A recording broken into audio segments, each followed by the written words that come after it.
Have you ever wondered about the powerful ideas that shaped our world, especially during the intense period of the Cold War? Visions for a better future often unite people, but sometimes they create sharp divisions. Today, we are exploring a key concept from that era.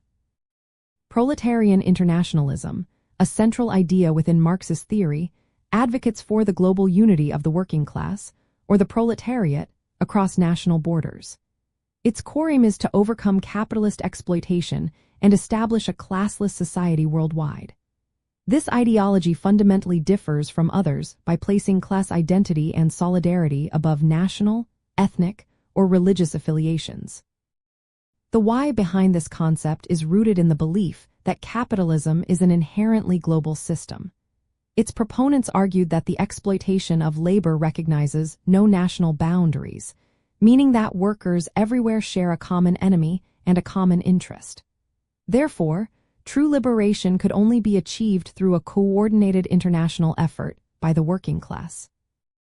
This perspective sharply contrasts with ideologies like nationalism, which prioritize loyalty and solidarity to one's own nation-state, often viewing other nations as competitors or even adversaries.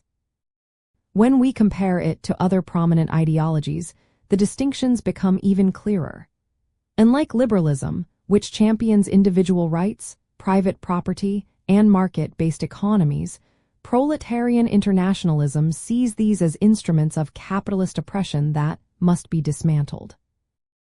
It also stands in stark opposition to fascism, an authoritarian and ultranationalist ideology that exalts the state and often promotes racial purity or hierarchical social structures.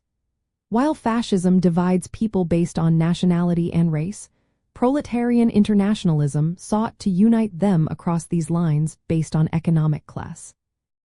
An interesting nuance is that while proletarian internationalism called for global unity, its practical application was often complex and sometimes contradictory. For instance, the Soviet Union, a state founded on these principles, occasionally prioritized its own national interests, demonstrating the tension between ideological purity and geopolitical realities. However, the foundational idea remained that workers of the world must unite for their shared liberation, rather than being divided by the boundaries of nations or the interests of ruling classes. This concept fueled movements for social change and worker rights across many countries.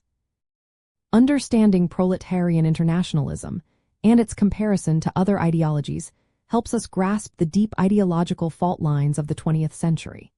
It highlights a vision where economic class, not national identity or individual ambition, was seen as the most significant factor uniting or dividing humanity. Recognizing these different historical perspectives enables us to better comprehend the motivations and conflicts that shaped entire eras.